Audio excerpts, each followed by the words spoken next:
अनिल देशमुखांनीच मला घरी बोलावलं होतं असं समित कदम यांनी म्हटलंय। देशमुखांनी बोलावलं म्हणून मी गेलो, त्यामुळे त्यांच्याकडे फुटेज असेल असं कदम यांनी म्हटलंय।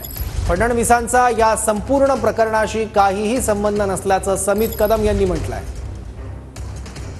अनिल देशमुख यांनी जे तुमच्यावर आता माहिती दिलेले आरोप केलेले काय वास्तव आहे आणि काय तथ्य आहे? त्याच्याबाबत असं मला निश्चितपणे सांगायचं आहे की ते राज्याचे गृहमंत्री होते, त्यांना झेड+ दर्जाची सुरक्षा व्यवस्था होती, त्यामुळे त्यांच्या घरी भेटल्याच्या बाबतीत शासकीय निवासस्थानी भेटल्याच्या बाबतीत त्यांनीच खुलासा केला।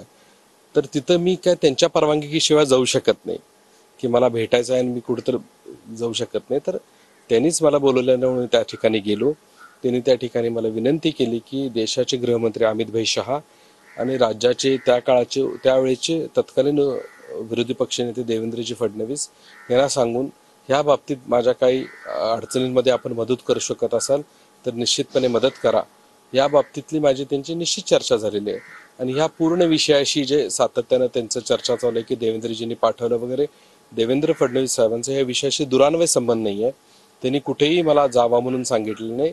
आदरणीय देशमुख साहेबांनी त्या ठिकाणी मला बोलवल्यामुळे मी गेलो आणि ह्या राज्यातले एक वरिष्ठ नेते आहेत, त्यांच्या बाबतीत त्यांनी अशा या किरकोळ गोष्टींच्या विषयावरती चर्चा करणं आणि आता 3 वर्षांना हा विषय काढून त्याच्यावरती काय तर नव्यानं चर्चा करणं हे गरजेचं वाटत नाही आहे मला। त्यांच्यासारखं एक प्रतिष्ठित आणि एक ज्येष्ठ नेत्यांना हे शोभा न देणारा विषय। कॅमेरामॅन विकी सोबत मी शंकर देवकुळे, TV9 मराठी, सांगली।